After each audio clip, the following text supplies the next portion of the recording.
नमस्कार व्यूअर्स, मैं हूं अमीश देवगन और आप देख रहे हैं देश की सबसे लोकप्रिय बहस आर पार।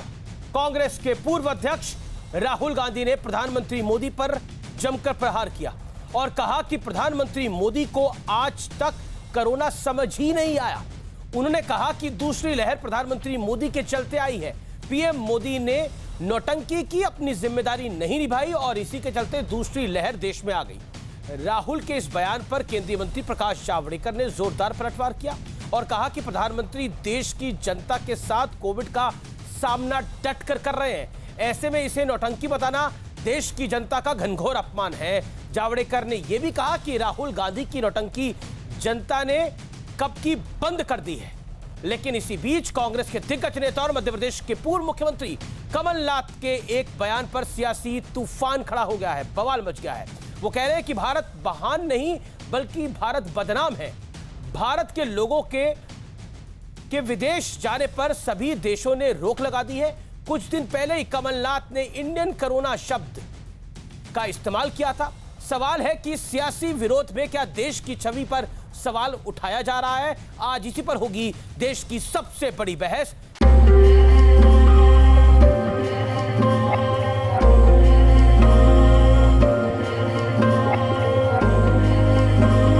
कोरोना भले ही धीरे धीरे काबू में आ रहा है, लेकिन सियासत बेकाबू हो चुकी है। विपक्ष को इस महामारी में मोदी सरकार को घेरने का सुनहरा मौका मिल गया है। कांग्रेस के पूर्व अध्यक्ष राहुल गांधी ने सीधे सीधे मोदी सरकार की समझ पर सवाल उठा दिया, तो केंद्रीय मंत्री प्रकाश जावड़ेकर ने भी चुन चुन कर पलटवार किए।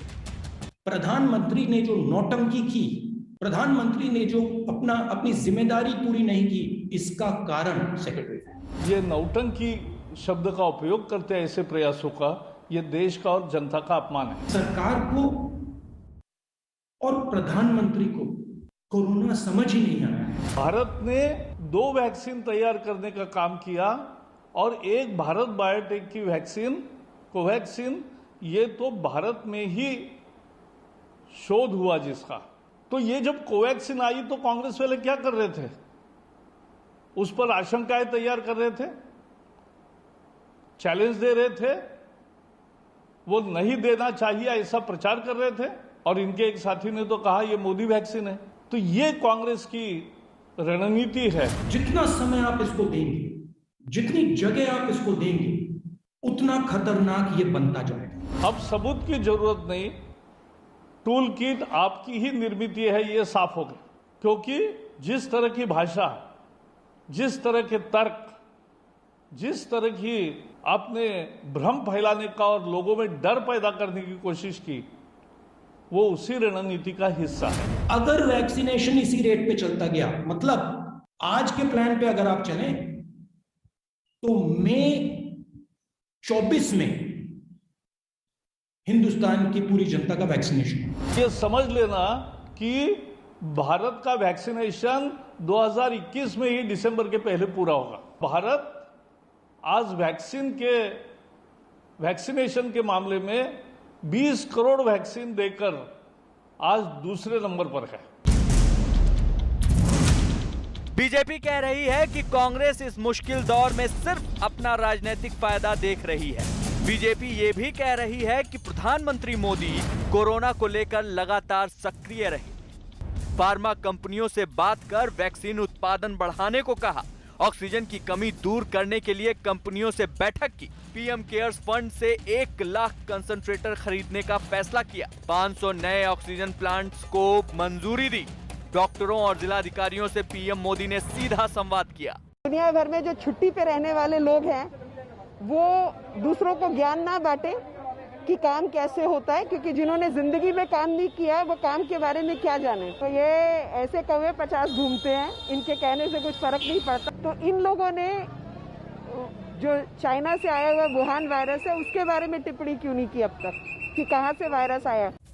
इस बीच एक और बड़ा विवाद छिड़ गया। कांग्रेस के दिग्गज नेता और मध्य प्रदेश के पूर्व सीएम कमलनाथ ने ये कह दिया कि भारत महान नहीं, अब भारत बदनाम है। भारत महान नहीं, भारत बदनाम है। मुझे तो किसी ने न्यूयॉर्क से फोन किया कि जो भारत के लोग कुछ टैक्सी चलाने वाले हैं, उनकी टैक्सी में कोई नहीं बैठने को तैयार। क्या श्रीमती सोनिया गांधी जी आप कमलनाथ के बयान से सहमत हो? आपके मध्य प्रदेश का अध्यक्ष कह रहा है ये कि भारत बदनाम है। कांग्रेस को लज्जा और शर्म नहीं आती कि अपने देश को बदनाम कहना देश के साथ गद्दारी नहीं है? मैडम सोनिया गांधी, मौन तोड़ना पड़ेगा। आप साफ करो कि या तो कमलनाथ गलत है, पार्टी के बाहर करो, या फिर ये कह दो कि मैं कमलनाथ के बयान से सहमत हूं। सियासी विरोध पर सवाल नहीं है, लेकिन क्या सियासत के लिए पूरे देश पर सवाल उठाना उचित है? आज इसी मुद्दे पर होगी सबसे बड़ी बहस और आमने सामने होंगे बीजेपी और कांग्रेस के दो धुरंधर प्रवक्ता, संबित पात्रा वर्सेस सुप्रिया श्रीनेत। और अब वक्त है विश्लेषण का। काम बनाम नौटंकी का विश्लेषण सुनिए। महत्वपूर्ण क्या है? कोरोना पर सार्थक सुझाव सही, लेकिन सियासत गलत है। राजनीतिक विरोध में देश को बदनाम करना उचित नहीं है। शुरुआत में कोरोना पर सभी सरकारों से चूक हुई है, इसमें कोई दो राय नहीं है और मैंने अपने कार्यक्रम में बहुत स्पष्ट रूप से कहा है। लेकिन स्थिति संभालने में भी सरकारों की रणनीति काम आई है, चाहे वो केंद्र सरकार की रणनीति हो, चाहे वो राज्य सरकार की रणनीति हो। सियासत के कई मुद्दे हैं। महामारी पर सियासत ठीक नहीं है। महामारी पर राजनीति से क्या वोट बैंक बढ़ जाएगा? क्या यह कहना कि देश के प्रधानमंत्री नौटंकी कर रहे हैं, ये कोविड नहीं है मोविड है, इससे क्या वोट बैंक बढ़ जाएगा? ये कई सारे सवाल खड़े होते हैं। मेरे साथ बात करने के लिए आज सिर्फ दो प्रवक्ताएं कांग्रेस की ओर से सुप्रिया श्रीनेत है जो मेरे साथ जुड़ रही हैं, कांग्रेस की प्रवक्ता नेता। मेरे साथ बीजेपी के डॉक्टर संबित पात्रा हैं, बीजेपी के प्रवक्ता हैं और प्रभारी हैं मणिपुर के। आपका भी अभिनंदन है। इस चर्चा की मैं शुरुआत करता हूं। संबित पात्रा और सुप्रिया श्रीनेत, आप दोनों का अभिनंदन है। सुप्रिया जी, शुरुआत आपसे मैं करता हूं और सवाल मैं आपसे पूछता हूं, क्या बीमारी का नाम, कोविड बीमारी का नाम मोविड हो सकता है? आप मुझे बताइए। इससे पहले कि मैं आपके सवालों का जवाब दूं, मैं कुछ तथ्य रखना चाहती हूं, क्योंकि भारतीय जनता पार्टी के शीर्ष नेता आजकल एक डॉक्यूमेंट फॉरवर्ड कर रहे हैं मिथ बस्टिंग पर।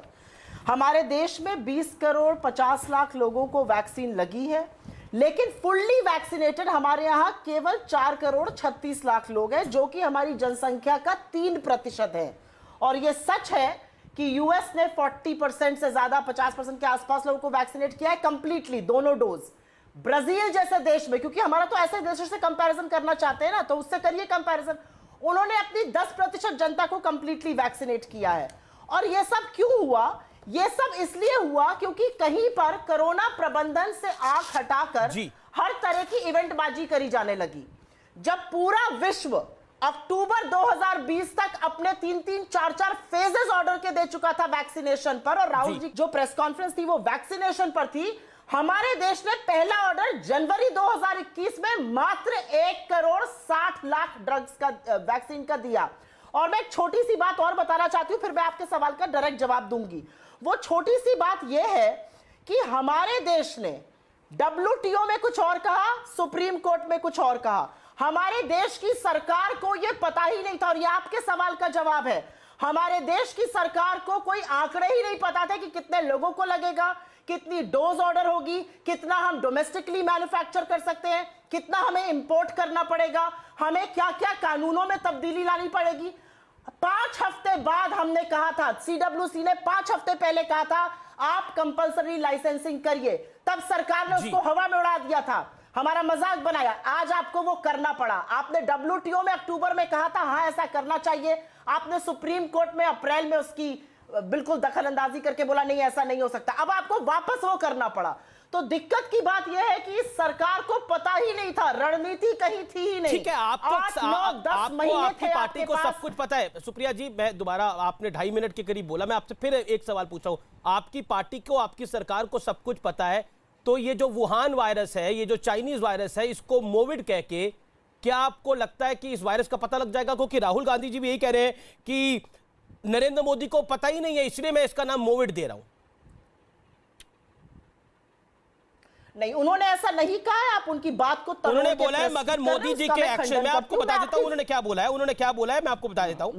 मोदी जी के एक्शन अलग होते हैं तो सिर्फ कोविड होता। सुनिए, मोदी जी के एक्शन अलग होते तो सिर्फ कोविड होता, मगर मोदी जी के एक्शंस ने कोविड को बढ़ाया है और कोविड को नया रूप दिया है।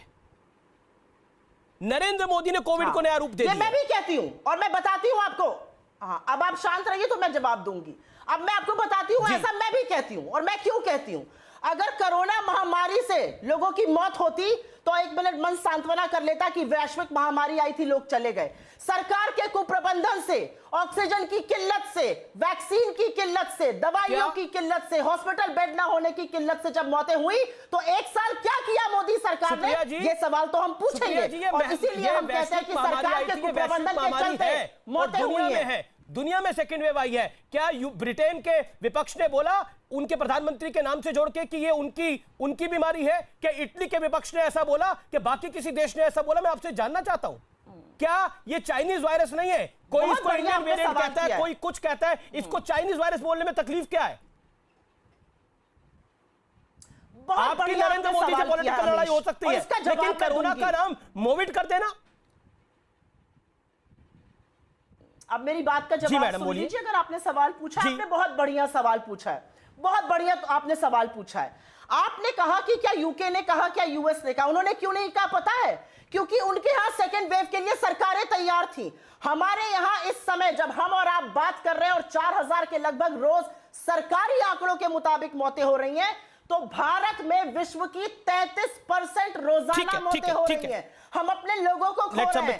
ऐसा कोई नहीं है जिसने अपने किसी जानने वाले, किसी अपने संबंधी, किसी अपने सहकर्मी, अपने दोस्त, अपने जानने वालों को खोया है। ये बेहद दुखद पल है, इसमें कोई दो राय नहीं है। सरकार के ठीक है, राहुल गांधी, ओके संबित पात्रा जी, संबित पात्रा, राहुल गांधी ने एक प्रेस कॉन्फ्रेंस करी जिसमें उन्होंने क्या कहा आपने सुना होगा, मोविड कहा, नौटंकी कहा, सब कुछ कहा। कमलनाथ जी ने भी बोला है कि अब भारत महान नहीं है, भारत बदनाम है। देखिए अमित जी, मैंने कमलनाथ जी के बयान को भी सुना, मैंने राहुल जी के बयान को भी सुना। कमलनाथ जी का स्पष्ट रूप से, कोई पहली बार उन्होंने प्रेस कॉन्फ्रेंस करके ऐसा नहीं कहा, ये दूसरी बार कहा है। मैं कहना चाहता हूं कमलनाथ जी, आप और पूरे कांग्रेस के लोग ये कान खोल के सुन ले। भारत कल भी महान था, आज भी महान है और आने वाले समय में भी महान रहेगा। भले ही गांधी परिवार ना चाहे कि भारत महान रहे, भले ही कांग्रेसी ना चाहे कि भारत महान रहे, मगर भारत महान रहेगा, कितनी भी आप लोग कोशिश कर लो। दूसरी बात है, कमलनाथ जी ने एक और बहुत महत्वपूर्ण बात कही। उन्होंने कहा कि जो टैक्सी ड्राइवर्स हैं न्यूयॉर्क में, अमेरिका में, आज कोई भी उनको छूना तक नहीं चाहता है। वहां के जो इंडिजिनस लोग हैं, जो अमेरिकन लोग हैं, वो हमारी इंडियन टैक्सी में बैठते नहीं है। बहुत दुख के साथ अमीश जी मैं कहता हूं, ये एक रेसिस्ट कमेंट है, ये एक नस्ल भेदी कमेंट है। और इस पर और आप मैंने पूरा प्रेस कॉन्फ्रेंस कमलनाथ जी का सुना है। उन्होंने कहा है ब्लैक फंगस से वहां के लोग डर रहे हैं कि इंडियन जो है वो ब्लैक फंगस फैला देंगे, इसलिए हमारी टैक्सी में नहीं बैठ रहे हैं। ब्लैक फंगस ऐसे नहीं फैलता है।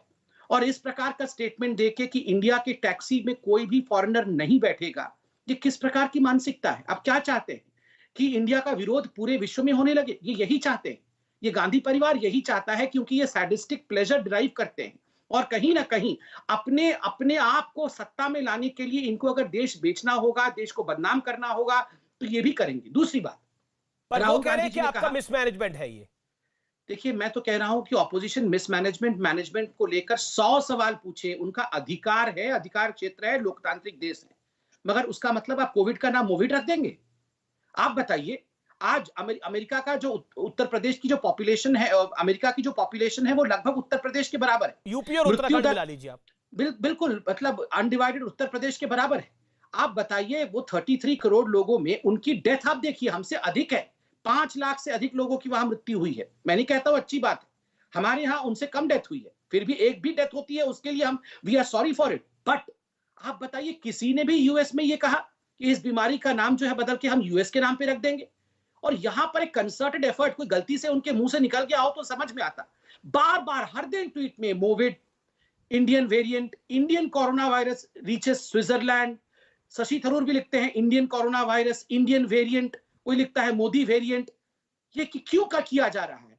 आप समझिए इस विषय को। ये जो 2008 में मां बेटे ने जाके चीन में एक हस्ताक्षर किया था, ये केवल एक डॉटेड लाइन में ऐसे ही हस्ताक्षर नहीं किया था अमिश जी। करोड़ों रुपए आदान प्रदान हुए थे। और मैं आज बहुत जिम्मेदारी के साथ ये कह रहा हूं, ये मैं सेंटिमेंट्स में बह के नहीं कह रहा हूं। एक सोचा समझा प्लान है। जो आइडिया ऑफ इंडिया है, भारत का जो आइडिया है, उसको पूरे इंटरनेशनल प्लेटफॉर्म में कैसे डिबंक करना है। और ये पहली बार नहीं हो रहा कि कोरोना का वेव आ गया तो हो गया। आपने देखा होगा इससे पहले भी लिंचिंग को लेके भारत को लिंचिस्तान कहना, उससे पहले आपने राफेल को लेकर जिस प्रकार से इंडिया को बदनाम करने की कोशिश इंटरनेशनली की गई, और अब तो एक महामारी लेकिन है, संबित, उसमें ये तो आप मोहित मानेंगे कहना। नहीं। संबित, अभी आपने बोला कि मिसमैनेजमेंट को लेकर सवाल पूछे। राहुल गांधी, कांग्रेस पार्टी सारी अगर एडवाइस दे रही है तो सारी तो एडवाइस गलत नहीं हो सकती। आप लोग भी सिरे से खारिज कर देते हैं हर चीज को। चलिए मैं इसको समझाता हूं। और आज बहुत संवेदनशीलता के साथ, कोई अहंकार के साथ नहीं बात करना चाहिए, क्योंकि लोग परेशान हैं तो हमें समझने की आवश्यकता है। देखिए, मैं कहना चाहूंगा अमीश जी, बिल्कुल राहुल गांधी कह रहे हैं कि मोदी जी कोरोना को समझते नहीं है और मैं कोरोना को समझता हूं। देखिए, राहुल गांधी जी कोरोना को इतनी अच्छी तरह से समझते थे तो चलिए, मोदी जी तो उनकी बात नहीं सुन रहे थे, बीजेपी शासित राज्य उनकी बात नहीं सुन रहे थे, क्योंकि हम राहुल जी को सीरियसली नहीं लेते हैं जैसा उनका कहना है। कम से कम जो कांग्रेस शासित राज्य थे जी, महाराष्ट्र में तो वो कंपोनेंट है ही।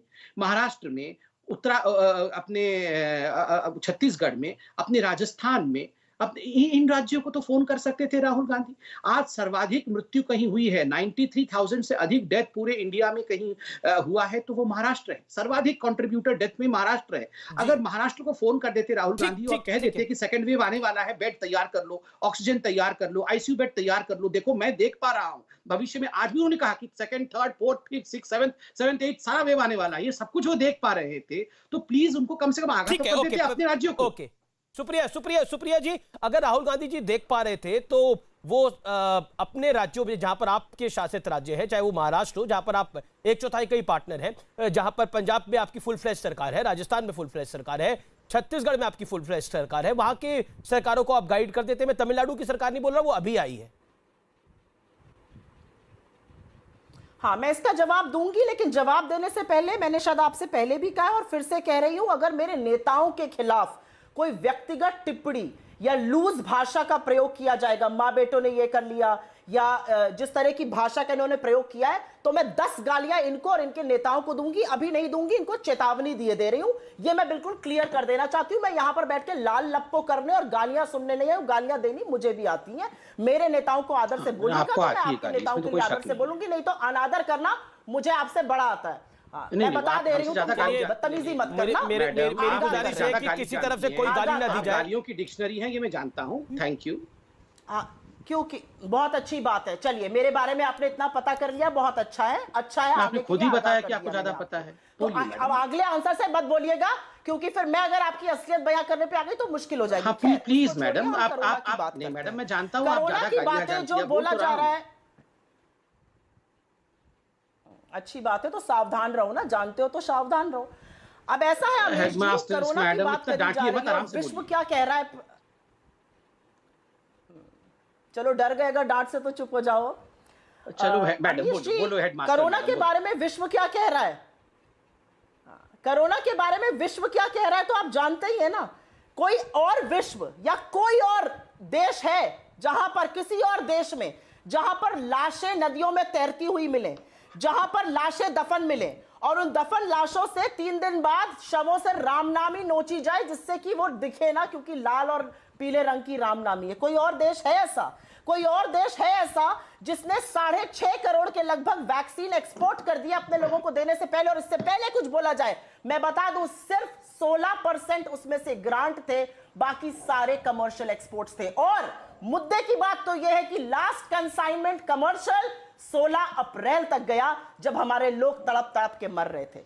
कोरोना से लड़ने के 4 तरीके हैं: टेस्टिंग, ट्रैकिंग, ट्रीटमेंट और वैक्सीनेशन। और हिंदुस्तान जो विश्व का सबसे बड़ा, एक सेकंड, आप मौतों पर बात कर रही है राहुल। एक सेकंड सुप्रिया जी, मेरा पॉइंट है, एक मेरा सवाल है, उम्मीद है एक संबित पात्रा आप होल्ड करिए। सुप्रिया जी, आप मौतों पर बात कर रही हैं। राहुल जी ने भी ट्वीट करा कि मौत के आंकड़े जो है न्यूयॉर्क टाइम्स में उन्होंने कोट करा, न्यूयॉर्क टाइम्स को उन्होंने कोट करके बोला। मैं आपसे जानना चाहता हूं कि आपकी सरकार इन मौत के आंकड़े को छुपा रही है राजस्थान के अंदर? क्या छत्तीसगढ़ की सरकार ऐसे मौत के आंकड़े को छुपा रही है? मैं जानना चाह रहा हूं आपसे, क्योंकि जब देश की बात हो रही है तो राजस्थान भारत से अलग नहीं है, पंजाब भारत से अलग नहीं है, छत्तीसगढ़ भारत से अलग नहीं है, महाराष्ट्र भारत से अलग नहीं है। इसीलिए जी देखिए, मौत के आंकड़ों को छुपाकर किसी को तगमा नहीं मिल जाएगा। ये महामारी है और इसमें लोग मर रहे हैं। क्यों कह रहे हैं कि मौत के आंकड़े कम दिखा रही है सरकार? मैं कह रही हूं, भाजपा शासित। अमीश जी, अगर आप मुझे बोलने देंगे तो मैं बोलने दे रहा हूं आपको, आप सबसे ज्यादा बोलिए कार्यक्रम के अंदर, लेकिन सवाल है, लाजमी सवाल है। पंजाब, राजस्थान, छत्तीसगढ़, मैं तो भाजपा शासित प्रदेशों की भी बात कर लेती हूं, कर्नाटक, मध्य प्रदेश, कहीं से खबरें आई कि लाशें तैर रही हैं नदियों में? नहीं। उत्तर प्रदेश से अगर खबर आ रही है और दफन लाशें दिखती है तो आप क्या करिएगा? आप नहीं पूछिएगा कि ये आंकड़े कहां जा रहे हैं। अगर गुजरात में 70,000 ज्यादा डेथ सर्टिफिकेट इशू हुए हैं तो आप नहीं पूछेगा कि ये किस कारण से मौत हुई है। और ये सरकारी आंकड़ों में कहीं नहीं है। गांव में, मेरा गांव से संबंध है, टाइफॉइड से मौत लिखी दी जा रही है। वो टाइफॉइड से मौत नहीं है, वो कोरोना से मौत है। ठीक है, गांव के गांव में 10-10 लोग टाइफॉइड से मर रहे हैं। मैं सवाल ले लेता हूं। संबित पात्रा रिस्पॉन्ड। मौत के आंकड़ों को छुपाया जा रहा है। एक सेकंड, देखिए सुप्रिया जी, आपने बोला अभी आपने बोला, अब संबित पात्रा को 50 सेकंड दीजिए, फिर आप बोलिएगा। आपने उनको बोला, अमीश जी, अब मैं बोल लूं। फिर आप उनसे अच्छा ठीक है, आप 10 सेकंड बोलिए। Sambit let her complete for 10-15 second, then you. हाँ लीजिए, हाँ 10 सेकंड लीजिए, कोई बात नहीं। बोलिए सुप्रिया। जो बातें बोली जाती है ना, थोड़ी आदर के हद में बोलनी चाहिए। गलबैया तो चीन से मोदी जी भी कर रहे थे और देखिए क्या हो गया। तो इस तरह की बातें मत किया करिए। देश की जनता को वैक्सीनेट आपने नहीं किया, प्राथमिकता आपने नहीं दी। विश्वगुरु बनने की होड़ में आप देश की जनता को भूल गए और आप हमें बैठ के यहाँ पे प्रवचन दीजिएगा। आपको देश से हाथ जोड़ के माफी मांगनी चाहिए। ठीक है। सिर्फ सस्ती तालियों के लिए आपने कमर्शियल एक्सपोर्ट ऑफ वैक्सीनेशन किया और आप बैठ के हमें ओके, सिखाइएगा। संबित पात्रा तड़प तड़प के बिना ऑक्सीजन के मरी है, वो ठीक है, पूछ रही सुप्रिया जी, है। आपने आपने 8 महीने जरा क्यों लगाए थे? फ्रेम से हटा दीजिए इनको। ओके, संबित। Thank you. देखिए, मैं एक एक करके जवाब दूंगा। मैंने कहा कि आज मैं सबका जवाब दूंगा। अमीश भाई, शांति से जवाब दूंगा, कोई अहंकार नहीं। और उन्होंने कहा कि मैं बहुत गालियां जानती हूँ, तो मैं गाली नहीं जानता हूँ, मैं गाली भी नहीं दूंगा, है तो मैं आराम से बात करता हूँ। पहले तो देखिए मैडम अमीश जी, मैंने कहा ना, मैं गाली नहीं जानता हूँ। इनको बहुत गालियां मालूम है और इनको बहुत गालियां मालूम है। मैंने मान भी लिया कि इनको बहुत गालियां मालूम है। मैं गाली नहीं जानता। सुननी पड़ेगी।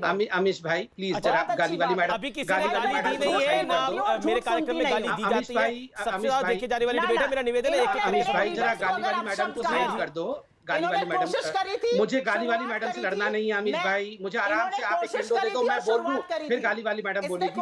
मेरे को गाली वाली मैडम से नहीं लड़ना है। अच्छा सुप्रिया जी, मैं आपके पास आऊंगा, वापस मैं आपके पास आऊंगा। संबित, आप अपनी बात को कंप्लीट करें। देखिए, लाशों को लेकर यहाँ राजनीति की जा रही है, इसमें कोई दो मत नहीं है। देश में मृत्यु हुई है, लोग परेशान हैं। कई जगह हो सकता है कि बिल्कुल अनरिपोर्टेड भी कुछ डेथ्स गई होंगी। देखिए, गंगा मैया में लाश जो तैर रही थी, ये बिल्कुल बहुत ही विभत्स दृश्य था। इसको कोई डिफेंड नहीं करना चाहिए। 2015 में भी कांग्रेस पार्टी ने ऐसी ही 100 लाशों के बेड़े को गंगा में ट्वीट किया था और कहा था कि देखो किस प्रकार, उस समय हमारी सरकार नहीं थी, मगर उस समय समाजवादी पार्टी की सरकार थी, फिर भी उन्होंने ट्वीट किया था। वो ट्वीट आर्काइव में मौजूद है। और ये जो रिचुअल है रामनामी के साथ दफनाने का, यह दैनिक जागरण जैसे एक बड़े पत्रिका समूह ने इसका आप स्टडी करके उसको आपके सामने सच्चाई रखा है। मैं उसमें नहीं जाना चाहता, मगर ये बार बार कहना कि जो मौत के आंकड़े हैं वो केवल भाजपा शासित राज्य छुपा रहे हैं। देखिए, सर्वाधिक मृत्यु मुझे कहते हुए तकलीफ हो रही है, लगभग 1 लाख के आसपास। अगर 3 लाख मृत्यु हुई है तो 1 लाख मृत्यु महाराष्ट्र से हुई है। तो राहुल गांधी जो कह रहे हैं कि इन आंकड़ों में कहीं ना कहीं खिलवाड़ किया गया है, तो स्वाभाविक है। ये सबसे बड़ा खिलवाड़ तो महाराष्ट्र में किया गया हो। ये किस प्रकार की बातें हैं। और मैं एक चीज बहुत सेंटिमेंटली कहना चाहूंगा, मैं अमेरिका को ऑब्जर्व कर रहा था। 6 लाख मृत्यु होने के बावजूद आप जानते हैं 1 साल से कई ऐसी डेड बॉडीज हैं जो अभी तक रेफ्रिजरेटिंग वैन्स में पड़ी हुई हैं और अभी तक उनको दफनाया नहीं गया है। एक दिन भी आपने सुना अमेरिका में इसको लेकर उनके 2 पॉलिटिशियंस ये कह रहे हो कि मैं ज्यादा गाली दे सकती हूं, मैं तुम्हें बहुत गाली दे दूंगी। ऐसा किसी ने लड़ाई नहीं लड़ी।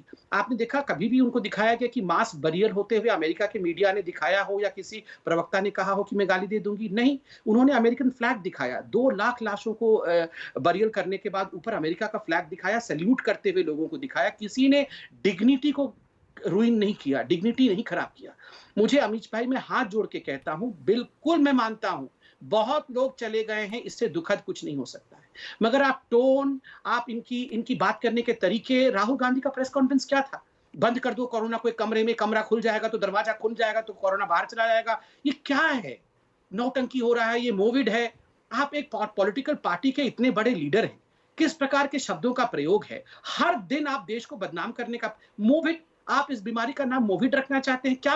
ये जो सैडिस्टिक प्लेजर है ना, इसको अंग्रेजी में सैडिस्टिक प्लेजर कहते हैं। मौतों पर इनको एक असहज सा प्लेजर होता है। इनको लगता है इसके आधार पर हम मोदी जी की सरकार को गिरा पाएंगे, आने वाले उत्तर प्रदेश के चुनाव में हम अच्छा कर पाएंगे। तभी ये बार आप देखिएगा आने वाले समय पे सारा का सारा कांग्रेस पार्टी उत्तर प्रदेश के गांव में उतर के जाके किस प्रकार का फर्जीवाड़ा करने वाला है, क्योंकि 6 महीने बाद वहां चुनाव है ना। तो ये सारे लोग लग जाएंगे। इनके लिए मौत महत्वपूर्ण नहीं है, कफन बेच करके वोट पाना इनके लिए महत्वपूर्ण है, देश बेच करके गांधी परिवार को बढ़ाना इनके लिए महत्वपूर्ण है। और ये गालियां नहीं है मैडम, प्लीज मुझे गाली मत देना, ये हकीकत है। कोविड बीमारी कहना, उसे इंडियन वेरिएंट कहना, और ये कहना कि देश भारत बदनाम हो गया है, भारत महान नहीं है, ये मैं गाली नहीं, है हकीकत बयां कर रहा हूं। आप मुझे कितनी भी गाली दे दे, पर प्लीज भारत को गाली मत दीजिए, मैं आपसे रिक्वेस्ट। क्या आपको भी लगता है सुप्रिया, जो कमलनाथ जी ने बात बोली, भारत अब महान नहीं है, भारत बदनाम है? देखिए, ऐसा है, भारत महान था, भारत महान है और भारत महान रहेगा। आप ही के नेता, ये तो मैंने कहा था सबसे शब्दों पहले का बेटर, ये तो आपने मेरा डायलॉग चुरा लिया। मैं बोल लूं अगर आप? हाँ बोलिए, गाली भी पड़ सकती है। चोरी तो तुम करते हो, चोरी मैं नहीं करती हूँ, ये सारी दुनिया जानती है। अच्छा, आप कब से चौकीदार बन गई, पता चल गया आपको? जी कि भारत महान था, भारत महान है और भारत महान रहेगा।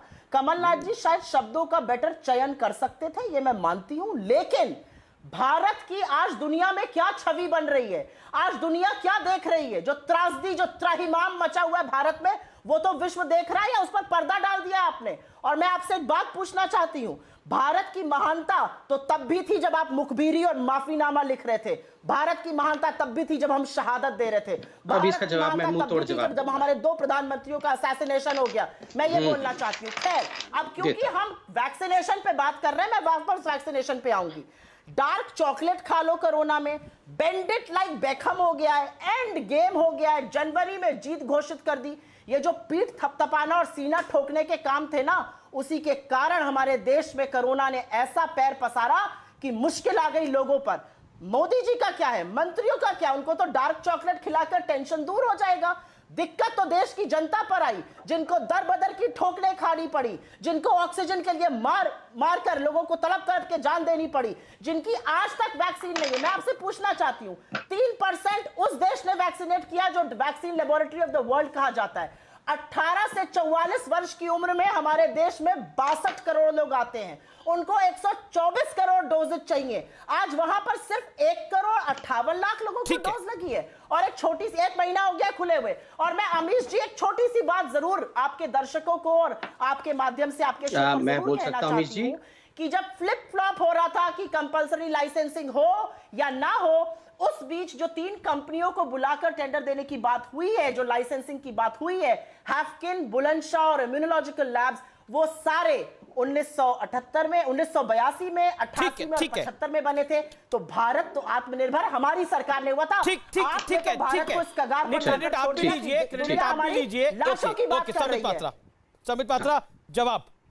मैंने शांति से सुना, एक एक करके जवाब दूं। जी देखिए, इन्होंने आज, मैं तो पहले वीर सावरकर जी को नमन करूंगा, इन्होंने माफीनामे की बात की, और मैं जानता हूं कहां ये इशारा कर रहे हैं। कम से कम हमारे नेता जाके लेडी एडवीना के चरणों पे उनके जूते, कोई बात नहीं, अमीश जी, मैं गाली वाली मैडम के साथ चिल्लाना नहीं चाहता हूँ, गाली वाली मैडम गुस्सा हो जाएगी, फिर मैं कुछ बोलूंगा तो मैं जरा, आप गाली वाली मैडम को जरा साइड करेंगे अमीश जी, जरा गाली वाली मैडम को साइड करेंगे अमीश जी, अमीश जी गाली वाली मैडम को साइड कर दीजिए, साइड कर दीजिए गाली वाली मैडम को, गाली वाली मैडम का आवाज कम कर दीजिए, गाली देती रहती है, गाली वाली मैडम से मैं डिबेट नहीं करना चाहता, शांति से बोलना चाहता हूं। संबित तो कह रही है मैंने नाम नहीं लिया, मैं शांति से सुना ना। ठीक है, आपने बोला ना, आपने 5 बारी बोला, अब संबित का जवाब सुन लेते। संबित क्विक। देखिए, मैं तो नाम लेके बोलूंगा, वो जवाहरलाल नेहरू नहीं है हमारे पॉलिटिकल पार्टी में, जो जाके एडवीना माउंटबेटन के पैरों में बैठ के जूता उसका साफ करते थे। मैं खुल के बोल रहा हूँ, वो फोटो भी मैं बोलूंगा, आज लोग ट्वीट करे कैसे जाके पैर दबा रहे थे एडवीना माउंटबेटन के जवाहरलाल, और ये फोटो है पैर में बैठे। पंडित नेहरू पहले प्रधानमंत्री रहे, पहले प्रधानमंत्री होंगे तो क्या हो गया भैया, सावरकर जी देश के स्वतंत्रता सेनानी है, बिल्कुल है, वो लड़े, हिंदुस्तान स्वतंत्र हुआ, 2 लाइफ टाइम। इस वक्त की बड़ी खबर, सीबीएसई 12वीं की परीक्षा रद्द करने को लेकर महत्वपूर्ण फैसला हुआ है। पीएम के साथ बैठक में ये महत्वपूर्ण फैसला लिया गया है, जिस पर जबरदस्त तरीके से बैठक चल रही थी और कहा जा रहा था कि ये इस वक्त चल रही बैठक अंतिम निर्णायक बैठक के तौर पर सामने आएगी। और इस वक्त प्रधानमंत्री की इस बैठक से जुड़ी हुई बेहद महत्वपूर्ण खबर आ रही है। 12वीं परीक्षा को रद्द करने की जानकारी मिल रही है। सीबीएसई की 12वीं की परीक्षा को रद्द कर दिया गया है। पीएम के साथ ये बैठक चल रही थी और इसको लेकर लगातार अलग अलग तरह के बयान भी सामने आ रहे थे कि आखिर सीबीएसई की 12वीं की परीक्षा को लेकर क्या फैसला किया जाए, क्या ये ऑनलाइन परीक्षाएं की जाएं या फिर इन्हें रद्द किया जाए या फिर बच्चों को सेंटर्स में भेजकर ये परीक्षाएं हों। अमिताभ सिन्हा हमारे साथ, हमारे सहयोगी, इस खबर पर जुड़ रहे हैं। अमिताभ, बेहद महत्वपूर्ण खबर इस लिहाज से क्योंकि बच्चे लगातार इंतजार कर रहे थे सीबीएसई 12वीं की बोर्ड की परीक्षाओं को लेकर। देखिए, फैसला होना ही था क्योंकि जब प्रधानमंत्री ने इनिशिएटिव लिया और बैठक बुला ली तो ये तय हो गया था कि आज कोई ना कोई फैसला हो ही जाएगा और आज ये फैसला ले लिया गया है कि 12th बोर्ड की परीक्षाएं अब सीबीएसई नहीं लेगी। ये छात्रों के हित में है, छात्रों के स्वास्थ्य और उनकी सुरक्षा के हित में यह फैसला लिया गया है। ये प्रधानमंत्री ने इस बैठक में कहा है क्योंकि बहुत सारे छात्रों के बीच, उनके पेरेंट्स के बीच, शिक्षकों के बीच एक बड़ी चिंता का विषय था कि इस कोरोना काल में कैसे परीक्षाएं कराई जाएं। इसलिए ये फैसला लिया गया और सबसे बड़ी बात है कि एक जो अनसर्टेन कंडीशंस जो पूरे देश में चल रहे हैं कोविड को लेकर, उसके बाद ये फैसला लिया गया। तो जाहिर तौर पर एक फैसला है जिसको लेकर प्रधानमंत्री अब बड़े चिंतित थे और उन्होंने बैठक लेकर इसको रद्द कर दिया है। जी, लेकिन अमिताभ साथ ही ये भी जानकारी दीजिएगा कि फिलहाल ये 12वीं की परीक्षाएं रद्द की गई हैं। कुछ और पॉइंटर्स जो इस बैठक से संबंधित, जो उन परिवार के सदस्यों को बहुत ज्यादा मददगार हो जिनके बच्चे 12वीं के इस वक्त परीक्षा के लिए तैयारी कर रहे थे, कुछ और जानकारियां इस मीटिंग से? देखिए, इस बैठक में ये काफी चर्चा हुई है तमाम चीजों पर। यह फैसला लिया गया है कि अब सीबीएसई अब कदम उठाएगा जो कि 12th के रिजल्ट को कंपाइल करने के लिए जो छात्र एग्जाम नहीं दे पाएंगे उस पर उनको वेल डिफाइंड ऑब्जेक्टिव क्राइटेरिया की तरह से टाइम बाउंड मैनर में इन बच्चों के रिजल्ट की तैयारी की जाएगी। तो एक फॉर्मूला तैयार हुआ है एकेडमिक कैलेंडर का, जो कि बिना परीक्षा लिए हुए कैसे इन छात्रों की मार्किंग की जा सके। और अगर क्योंकि पीएम जानते हैं कि परीक्षा लेते पूरे देश में ही अनिश्चितता के माहौल में काफी चिंता शिक्षकों को भी थी, अभिभावकों को भी थी और बच्चों को भी थी।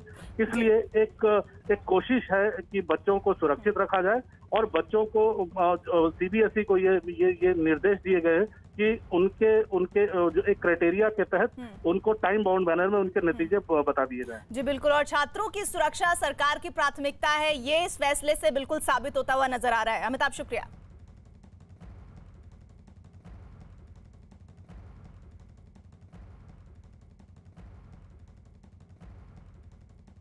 उनको मिला था, पहले हिंदुस्तानी थे जो 2 लाइफ टर्म मिला है।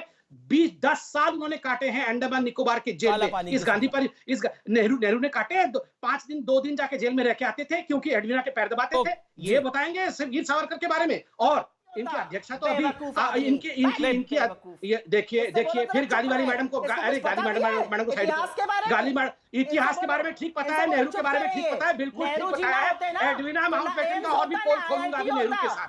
अभी अरे सुन लो, माफीनामा आपने लव लेटर लिखा था। नेहरू जी ने एडवीना माउंटबेटन को हर दिन बैठ के लव लेटर लिखते थे। यहाँ माफीनामा के बारे में बोल रहे हैं। बैठ जाओ अमीश भाई, तमीज से बात करो। तमीज से ही बात कर रहा हूँ। छोरे आदमी, तमीज से बात करो। तो हम देश के पूर्व प्रधानमंत्री, प्रथम प्रधानमंत्री के बारे में बात कर रहे हो। आप हमारे लीडर को ऐसे बोलोगे ना, सावरकर हमारी शान है, मर्यादित भाषा बोली जाए दोनों तरफ। ऐसे बोलोगे। देखिए, 2 कौड़ी का आदमी बेवकूफ, मुझे लगता है ये शब्द ठीक नहीं है। और संबित, आप भी पूर्व प्रधानमंत्री हैं देश के, थोड़ा सम्मानजनक बात होनी चाहिए, मेरा निवेदन है। बोलिए, अपनी बात को कंप्लीट करिए डॉक्टर पात्रा। भाई, यहाँ पर अगर वीर सावरकर हमारे, एक बार इनकी आवाज कम किया जाए, मैं चिल्ला के नहीं बोलूंगा, शांति से सुन लिया जाए। और मैं अमीश भाई 1 सेकेंड देखिए, मुझे लगता है कि आज जब जिस टॉपिक पे डिबेट कर रहे हैं उस पे कर देते हैं। ना ये वीर सावरकर पे डिबेट है, उनका भी सम्मान है, ना ये पंडित नेहरू पे डिबेट है, उनका भी सम्मान है। क्विकली बस मैं एक ही लाइन कहना चाहता था कि कोई भी वीर सावरकर जी पर उंगली उठाने की कोशिश ना करे, वरना हमें भी कच्चा चिट्ठा खोलना आता है। बाकी विषयों पे आते हुए देखिए, मैं तो यहाँ इतना वैक्सीन के बारे में बात हुआ, मैं बहुत सारा कुछ लेके आया था। ये लड़ाई झगड़ा गाली में सब चला गया। ये है, आप देख सकते हैं, मनीष तिवारी जी का बयान, ANI का है। मैं वो बयान सुनाऊंगा नहीं, मगर आप जानते हैं बयान क्या था। प्रधानमंत्री ने वैक्सीन लगाया क्या, हम क्यों कोवैक्सीन पर विश्वास करें, हमारे राज्य कोवैक्सीन नहीं लेंगे। 4 राज्यों ने मना कर दिया था। मैं आज पूछना चाहता हूं गाली वाली मैडम से कि राहुल गांधी ने और प्रियंका वाड्रा ने वैक्सीन लिया क्या? इतना कुछ आके वो कोरोना को जानते हैं, कोरोना को समझते हैं, सारा कुछ वो जानते हैं। वैक्सीन लिया? अभी तक वैक्सीन नहीं लिया है। अभी तक वो, मेरे को लगता है 45 से ऊपर है, अभी तक वैक्सीन लिया है। वैक्सीन लिया है? आप बता दीजिए। आपको लिया कैसे पता? क्या आप लिया है? लिया है? सर्वेलेंस कर रहे हैं? नहीं, आप सर्वेलेंस कर रहे हैं? लिया है क्या? आप बता आप दीजिए। सर्वेलेंस आपको कर रहे हैं? नहीं, आप बता दीजिए। आपके तो आप वो अपने सर्वेलेंस कर रहे हैं? आपके तो अपने एमपी हैं, आप बता आप दीजिए। सर्वेलेंस कर रहे हैं क्या? नहीं, आप बता मुझे दीजिए तो ये लिया है नहीं कि पता नहीं लिया आपने है। लिया आप है बता कि नहीं दीजिए। लिया है। बस, बहुत बढ़िया। आपको पता नहीं है। मुझे नहीं पता है। सर्वेलेंस अरे कर हम रहे हो तो क्या? छोटे लोग हैं आप मैडम, हम डेटा तो की छोटे लोग सर्वेलेंस कर रहे हैं हम क्या? तो आधार छोटे से लोग सर्वेलेंस हैं। कर राहुल रही है गांधी क्या? ने लिया है कि नहीं लिया, आप बता दीजिए ना। अरे मैं तुम अगर गलत बहुत बता बड़े रहा हूँ तो आदमी आप हो। बता दीजिए तुम कि लिया है झूठों के करके। सरगना आप हो। फोटो वो जारी अलग कर बात है, दो। राज्यसभा मिलेगी नहीं जितना भी बोल लो। अरे कोई बात नहीं मैडम, आप तो कैबिनेट मैं तो मिनिस्टर बोल बन रही हूँ जाएंगी ना। ना। आप मैं तो नहीं, तुमसे आप तो पूछ रही कैबिनेट हूँ। मिनिस्टर बन जाएंगी। मैं तो हमें तुमसे कुछ पूछ रही चाहिए हूँ। भी नहीं। मुझे कैसे हम गांव पता के लोग होगा? हैं, गांव तुम्हें वापस कैसे चले पता जाएंगे। है? आप तो तुम्हें बड़ी कैसे कैबिनेट पता? मिनिस्टर बन जाओगी। सर्वेलेंस देखिए कर रहे हो? अमीश भाई, मैं गाली वाली सर्वेलेंस मैडम की कर रहे मुंह नहीं हो? लगना बताओ, चाहता हूँ। गाली सर्वेलेंस वाले कर मैडम रहे को हो? साइड करो, मैं कंप्लीट कर दूं अमीश सर्वेलेंस कर भाई। रहे हो क्या? मैं ये तो कंप्लीट कर लूं अमीश भाई। मैं देखिए, गाली वाली मैडम की मुंह नहीं लगना चाहता ये एक हूँ। लेजिटिमेट मैं सवाल गाली वाली है। मैडम राहुल की मुंह नहीं गांधी लगना देश के चाहता माने हुए हूँ। नेता है, प्रियंका गांधी देश की मानी हुई नेता है। सर्वेलेंस बिल्कुल कर रहे हैं। महत्वपूर्ण है। अगर उन्हें वैक्सीन लगाई है तो सार्वजनिक करना चाहिए, इससे सर्वेलेंस लोगों हो को रही है। प्रेरणा मिलेगी। नहीं लगाई लोगों है, को नहीं तो नहीं कांग्रेस लगाई के है। कार्यकर्ताओं को तो प्रेरणा मिलेगी नहीं कि लगाई वैक्सीन है। उन्हें लगवानी मैंने चाहिए, सार्वजनिक क्योंकि नहीं कई किया। इंसिडेंट ऐसे आ रहे हैं, लोग नहीं, वैक्सीन एक लगवाने मिनट, नहीं एक जाते। इस मिनट। वजह से अमीश जी, ये सवाल, ये तो अमीश जी, इसमें अमीश तो भाई, मैं complete इसमें तो कर गुस्सा दूं, आने वाली कोई अमीश बात ही जी, नहीं है। मैं इस बात आपने पर वैक्सीन बात भी नहीं लगवाई कर होगी। आने वाली बात है। वैक्सीन लगाते नहीं है, खुद वैक्सीन के खिलाफ बोलते इसमें क्या बात प्लीज है? अमीश जी, मैं भाई, कंप्लीट एक मिनट, अमीश जी, मैं अमीश कंप्लीट देख बिल्कुल समय मैं आपको मौका दे रहा हूँ, समय मैं आपको मौका दे रहा हूँ। 30 सेकंड सुप्रिया, 30 सेकंड सुप्रिया बोल ले, फिर आपको मैं मौका दे रहा हूँ डॉक्टर पाता। 30 सेकंड सुप्रिया जी। ठीक है। नहीं, आप उनको बोलने दीजिए, फिर मैं बोलूंगी। नहीं बोलिए ना, आप आगे अपनी से बात को आप रखिए। करें, वैक्सीन बोलने की दो। बात पर आप क्या कहना चाहती है? राहुल जी ने अगर वैक्सीन लगवाई, प्रियंका जी ने अगर वैक्सीन लगवाई तो सार्वजनिक होना चाहिए। इससे क्या होता है? इसमें तो कोई गलत बात नहीं है। या आपने भी वैक्सीन लगवाई तो क्योंकि आप लोग पब्लिक फिगर है, दैट इज व्हाई। इसमें सर्विलेंस की कोई बात नहीं है। नहीं, अमीश जी देखिए, इस देश में 40 करोड़ गर्भवती महिलाओं और बच्चों को हर साल वैक्सीनेशन लगता है जी। मैं तो ये जानना चाहती हूँ, ये इतने पुख्ते से कैसे कह सकते हैं उन्होंने नहीं लगवाई? क्या ये सर्वेलेंस तो छूट करिए ना इनकी बात को, आप बता दीजिए मैडम। मैडम बता दीजिए कि वैक्सीन लगवाई है कि नहीं लगवाई है। मैं क्यों बताऊं किसी को मैंने लगाई या नहीं लगाई? कोई मैं क्यों बताऊं? ये सब बेवकूफी की इससे बात तो है कि प्रेरित event होंगे लोग managers ना। करते हैं। आपके जो फैंस होंगे, जो आपको देख रहे हैं इस समय कार्यक्रम में, जो आपके समर्थक हैं, जो लगातार ट्वीट कर रहे हैं, वो प्रेरित होंगे कि सुप्रिया जी ने वैक्सीन लगवाई है, तो इसकी अच्छी चीज है। इसमें क्या बात है? जब वैक्सीन को लेकर प्रॉब्लम चल रही थी, पत्रकार गए हैं, कई पत्रकारों ने अपने आप को वैक्सीन ट्रायल में शामिल किया है। मैं ऐसे कई पत्रकार मित्रों को जानता हूं जिन्होंने अपने आप को शामिल किया है। अमीश जी, मैं बोल लूं? जी बोलिए। बहुत बढ़िया, आपने अच्छी बात कही। आप मुझे एक बात बताइए कि क्या किसी के वैक्सीन लगाने से इतनी बड़ी किल्लत आ गई कि 42 लाख डोजेज लग रही थी अप्रैल में और अब 12 लाख लग रही है? क्या इस वजह से किल्लत आ गई देश में? देश में वैक्सीन की भारी किल्लत पर सवाल नहीं हो रहा है, किसने लगाया किसने नहीं लगाया, समझ पाता। वैक्सीन की किल्लत तो है, और क्या आपको लगता है वैक्सीन मिसमैनेजमेंट हुआ? मैं जवाब दे रहा हूं क्योंकि वीएस में भी बड़े सारे सवाल खड़े हो रहे हैं। ठीक, अमीश भाई मैं जवाब दे रहा हूं। अमीश भाई, ये जो बार बार बोला जा रहा है राहुल गांधी ने क्यों वैक्सीन लगाया, ये महत्वपूर्ण नहीं, बिल्कुल मानता हूं महत्वपूर्ण नहीं है, मगर मैंने ये सवाल क्यों पूछा?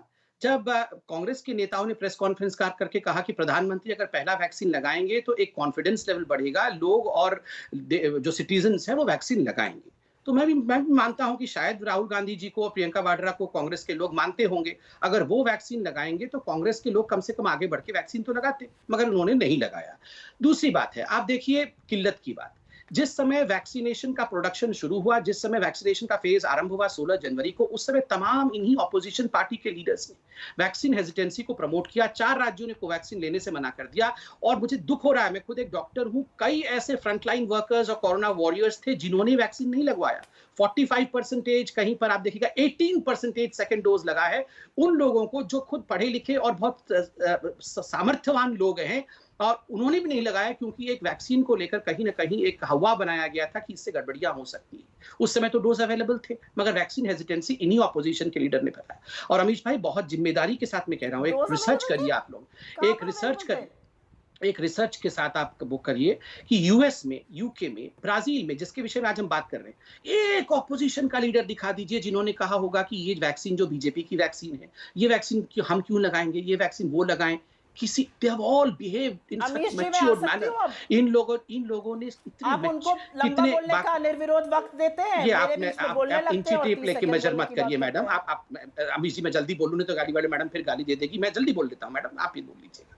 देखिए ऐसा है, देख लो भाई, देख लो। कोई गाली मत देना मैडम, गाली मत देना। मैं जानता हूँ आपके पास बहुत भरमार है गालियों का। हाँ, नहीं, आज से नाम भी रख दिया मैंने, गाली वाली मैडम आपका। प्लीज मैडम, आप सावधान गुस्सा रहो। मत होइए, गाली मत, नहीं पूरा देश ही सावधान है। अच्छी बात है, आपसे सावधान नहीं, रहो। पूरा देश सावधान सावधान है मैडम। आजकल तो सड़क मैं पे भी कौन जाते सी हैं, लोग वाली बोलते हैं मैडम मैडम आ रही है, को जल्दी से सावधान बगल हो रहो जाओ, तुम। नहीं तो गालियों का बौछार होगा। मैडम प्लीज गाली मत दीजिए, शांति से सुन लीजिए। पता नहीं, हो सकता है डरते हो लोग मुझसे, तुम्हें देख के जैसे हंसते हैं वैसे हो सकता है मुझे देख के लोग डरते हैं तुम्हें मैडम, देख के डरते हंसते ही हैं। हमेशा हफ्ते हमेशा गए, गाली फूल देंगे आ तो गया, डरेंगे, अरे आ गया, कोई बात नहीं। जोकर आ गया, जोकर पात्रा। नहीं, जोकर जोकर तो वो हो सकता है केवल भाई। राहुल गांधी को ही मानते हैं अगर आप मैडम। अगर वो आप राहुल मुझे गांधी कहिएगा को तो ही मैं भी मानते हैं। आपको कमरे कहूंगी में ना। कोरोना को बंद कर दो, दरवाजा खुलेगा तो कोरोना चले जाएगा, बाएं वाले दरवाजे से घुस के आ जाएगा। कोरोना को मैं पहचानता हूँ, मेरी यारी है। कोरोना को अमीश मोदी जी, मैं आ जाऊं 1 मिनट के कहाँ लिए? से पकड़ के सर्कस में रखा हुआ है उस राहुल गांधी को, फिर ये जोकर की बात करते बैठ जाओ।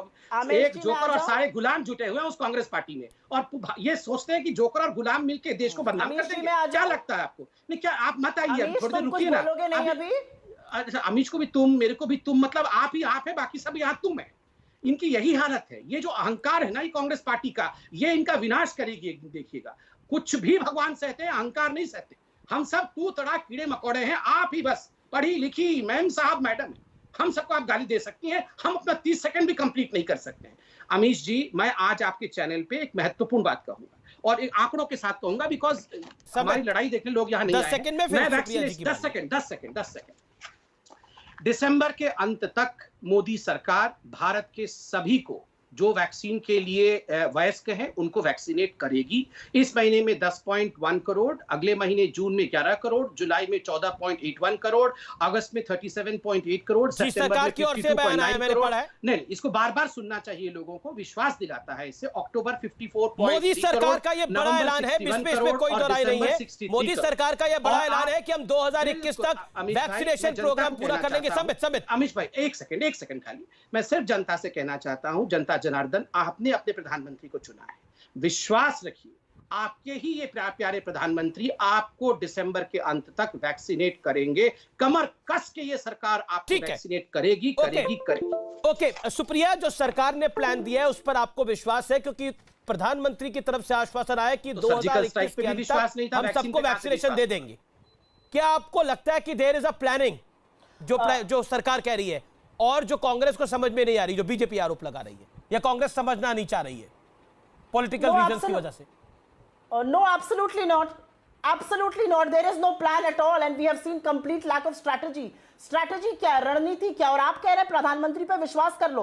15 लाख आ गए, 2 करोड़ नौकरियां सालाना बन गई, काशी को क्योटो बना डाला, 100 स्मार्ट सिटी बन गई, 551 ऑक्सीजन प्लांट लग गए। कैसे प्रधानमंत्री पर विश्वास कर लिया जाए? यहां पर जबानी जमा खर्च नहीं चलेगा, ये लोगों की जान का मामला है। और मैं कुछ और कहने से पहले एक सवाल पूछना चाहती हूं। फाइजर आपके पास दिसंबर में आया था, फरवरी में फाइजर ने विड्रॉ कर लिया। स्पुतनिक को आपने अप्रूवल दिया अप्रैल 2021 में। मॉडर्ना ने स्टेट्स को कह दिया हम नहीं दे सकते, हम सेंटर से बात करेंगे, हम जनवरी 2022 के पहले दे ही नहीं सकते हैं। सीरम इंस्टीट्यूट अभी 6.5 करोड़ डोजेज मंथली बना रहा है, इसको वो 9 से 10 करोड़ ले जाएगा जुलाई अगस्त तक। भारत बायोटेक 90 लाख बना रहा है, वो इसको ले जाएगा 1 से 1.5 करोड़ जुलाई अगस्त तक। और तो और स्पुतनिक को 6 लैब्स बना रहे हैं, डॉक्टर रेड्डीज उसमें से इंक्लूडेड है, और वो बना पाएंगे प्रचुर मात्रा में जुलाई से अगस्त तक। तो वैक्सीन आ कहां से रहा है? क्योंकि एक ही फॉरेन वैक्सीन अभी तक अलाउड है, और यहां के लोग कहते हैं कि हम तो लगातार बात कर रहे हैं, हम तो शुरू से बात कर रहे हैं। अगर आप शुरू से बात कर रहे हैं तो या तो आप नाकाम और विफल हैं, आपको आया ही नहीं किसी तरह से नेगोशिएट करना, इसलिए हमारे यहाँ वैक्सीन आई नहीं। और एक चीज, 1 मिनट अमीश, नहीं 1 मिनट, मुझे एक बात और पूछ लेने दीजिए। या तो आप नाकाम और विफल थे, आपको समझ में नहीं आया कैसे नेगोशिएट करते हैं। आपने क्या ये कहीं सोचा था कि 135 करोड़ की जनता में अगर लब्बो लबाब करते हुए 95 करोड़ को भी वैक्सीनेशन लगता है, जो कि हमारी वयस्क पॉपुलेशन है, तो हमें कितनी डोज चाहिए होगी? और मैं एक छोटी सी बात कह के 10 सेकंड में अपनी बात समाप्त करती हूं।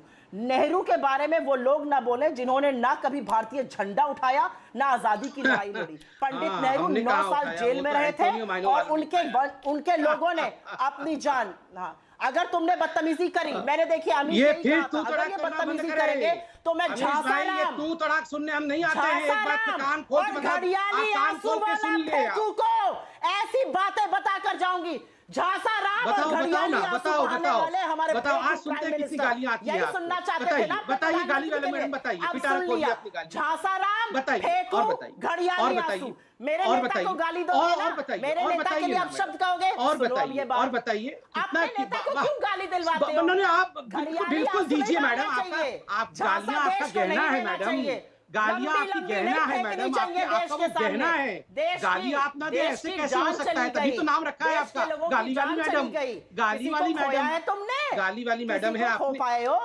अरे चुप क्या कैसा बेवकूफ। सवाल है? क्यों आपके तुम पिताजी बोलो मम्मी ठीक जोकर, है ना? फिर से जोकर आपके पिताजी बोलो। मम्मी ठीक है ना? आपके माँ बाप ठीक हैं? आपके माता पिता ठीक हैं? आपने मुझे कहा किसी को खोया, क्या कुछ? मेरे पिता और माँ का स्वर्गवास हो चुका तो है। आपने मेरे परिवार के बारे में ऐसा क्यों कहा? आपने मेरे माँ-बाप को परिवार के बारे में ऐसा क्यों कहा? आपने मेरे परिवार के बारे में ऐसा क्यों कहा? किसी को खोया है कि नहीं? ये कैसा सवाल था?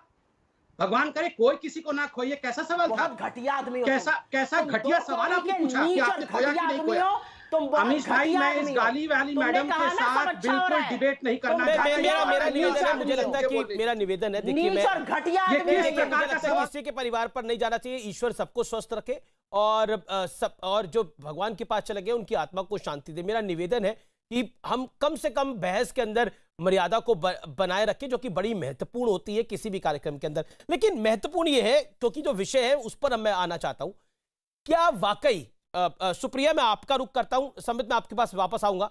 संबित सुप्रिया जी को सुना, मुझे कुछ आपत्ति भी करनी है और आप मुझे आपत्ति कुछ विषय भी करिएगा। रखना है। संबित, नहीं, आप आपत्ति अमीश कर भाई, दीजिएगा, मैं मैंने आपको उनको मौका 2 दूंगा। मिनट के लिए सुना ना, मुझे 30 सेकंड बोलने अच्छा ठीक है, आप 30 सेकंड बोल लीजिए। अमीश जी, मैं इतने सालों से डिबेट कर रहा हूं, आज तक किसी ने ये नहीं पूछा कि आपने अपने परिवार में किसी को खोया कि नहीं। मैं नहीं चाहता हूं कि ये सवाल कभी किसी को पूछा जाए। आपने कहा आपने किसी को खोया कि नहीं, आपने पूछा है, मैंने सुना है ना, और बिल्कुल पूरे नहीं, हिंदुस्तान ने सुना है। आपने कहा अमीश भाई, आप इनकी आवाज को कम रखिए। देखिए, मुझे बहुत तकलीफ होती है इस बात से। मुझे शांति से बोलने दिया जाए, मुझे शांति से बोलने दिया जाए। मैं बदतमीजी के साथ डिबेट नहीं कर सकता हूँ। ये बकवास 2 कौड़ी के आदमी किस प्रकार के भाषा को आप अलाउ कर रहे हैं अमीश जी? सुप्रिया जी, आप भी एक मैच्योर लीडर है, मुझे लगता है कि थोड़ी मैच्योरिटी आप भी दिखाइए। संबित, आप भी, मुझे लगता है कि इस विषय को आपने भी इस पर जवाब दे दिया, आपने भी इस पर जवाब दे दिया तो मामला खत्म। अमीश जी सुनिए जी, पहले इन्होंने मुझे 2 कौड़ी का आदमी भी कहा, कोई बात नहीं, हम हैं गांव के लोग हैं। हम सुप्रिया जी जैसे ना तो हम अमीर हैं ना तो हम बड़े लोग हैं, हम साधारण लोग हैं। 2 कौड़ी का ही होंगे शायद। गांधी परिवार के साथ हमारे क्या औकात है हम लोगों की? साधारण गांव के स्मॉल टाउन बॉयज हैं। आप भी स्मॉल टाउन बॉय हैं, हम भी स्मॉल टाउन बॉय, छोटे छोटे शहरों से हम यहाँ आए हैं।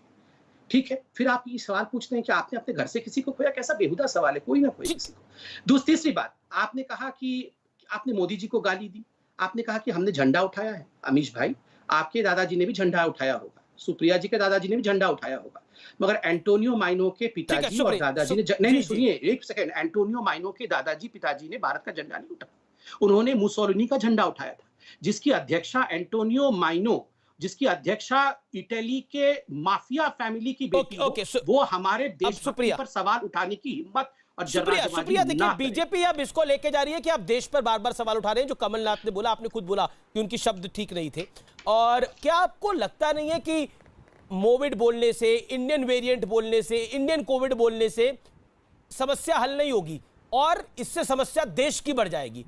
आप नरेंद्र मोदी को अटैक करिए, बीजेपी की पॉलिसी को अटैक करिए, लेकिन इंडियन वेरिएंट कहना, अरविंद केजरीवाल ने सिंगापुर वेरिएंट कह दिया था, कांग्रेस ये अपोज करी थी दिल्ली के अंदर कि कैसे कह दिया?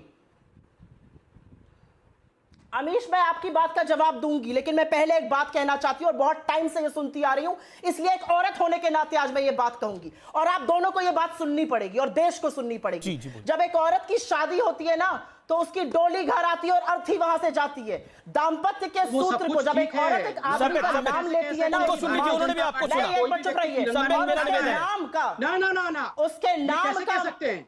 आप कैसे कह सकते हैं कि भारतीय जनता पार्टी, हम आजादी के लिए नहीं लड़ रहे थे, हम तिरंगा नहीं उठाते हैं? और जैसे ही मैंने आपको आईना दिखा दिया तो आपको देखिए, एंटोनियो माइनो गाली नहीं है, वो नाम है। किसी का नाम लेना, मेडन नाम लेना गाली नहीं होता है। अच्छा संबित, मेरी रिक्वेस्ट को मान लीजिए। संबित, नहीं, maiden name is not an abuse. Okay, let Supriya make her point. Sambit be fair, आपको मैंने वक्त दिया। संबित, आपने 30 सेकंड मांगे थे, आपने 55 सेकंड लिए, मैंने आपको वक्त दिया। अब सुप्रिया को भी आप 30 से 40 सेकंड दीजिए अपनी बात को रखने के लिए। सुप्रिया जी बोलिए आप। Supriya on screen. क्या इंडियन वेरिएंट मोविड भारत बदनाम है, इससे क्या हो जाएगा? इससे कुछ नहीं हो जाएगा। इससे जो प्रधानमंत्री मोदी रणछोड़ बन गए, रण छोड़ के भाग गए, बिना ऑक्सीजन के लोगों को छोड़ दिया है, बिना वैक्सीन के लोगों को छोड़ दिया है, किल्लत है देश में, वो उजागर हो रहा है। और लोगों से पूछिए, वो बताएंगे आपको कि कितनी दिक्कत है। गांव देहात में तो टीवी शो जा नहीं रहे, वहां पर जिस तरह से कोरोना ने पैर पसार दिया, 10-10, 12-12 लोगों की रोज मौत हो रही है उत्तर प्रदेश में, और ये कहा जा रहा है टाइफाइड से हो रही है। पर क्या कोविड बोलने से, सुप्रिया जी, इंडियन वेरिएंट बोलने से समस्या का हल हो जाएगा? मैं सवाल पूछ रहा हूं। क्या किया सरकार ने 1 साल? क्या किया सरकार ने 1 साल? ठीक है, आपने पॉइंट रखा। संबित पात्रा इस डिबेट में नेहरू से लेकर वीर सावरकर तक, और अब हम कोविड पे हैं। क्विकली देखिए अमीश भाई, बहुत बड़ा चैलेंज है हिंदुस्तान के सामने। हिंदुस्तान महान था, महान रहेगा, और हिंदुस्तान इस लड़ाई में जीतेगा। और ये लड़ाई कोरोना के खिलाफ तो है ही, साथ ही ये लड़ाई कांग्रेस के खिलाफ भी है। कांग्रेस जिस प्रकार से देश को अपमानित और बदनाम करती है, हम दोनों से जीतेंगे। कांग्रेस के मानसिकता से भी जीतेंगे, कोरोना से भी जीतेंगे। और याद रखिए एक बात, मैंने नेहरू जी के बारे में कोई ऐसी बात नहीं कही जो हिस्ट्री के किताब में नहीं लिखी है, और ना ही किसी महिला को मेडन नेम से पुकारना कोई गाली है। मगर हाँ, जिस प्रकार से ये कहना कि भारतीय जनता पार्टी के लोग क्या जानते हैं कि देश की आजादी क्या होती है, और ये कहना कि ये जो कपड़े हम पहने हुए हैं, जिस स्टूडियो में आप बैठे हुए हैं, ये सब कांग्रेस। याद रखिए, हम मतलब ये ब्रह्मांड नेहरू जी ने बना दिया। ये सब ये बोलते रहेंगे, हम शांति से सुनते रहेंगे, ऐसा भी नहीं हो रहा है। वक्त एक ब्रेक का है, आप देखते रहिए आर पार। ब्रेक के बाद निष्कर्ष।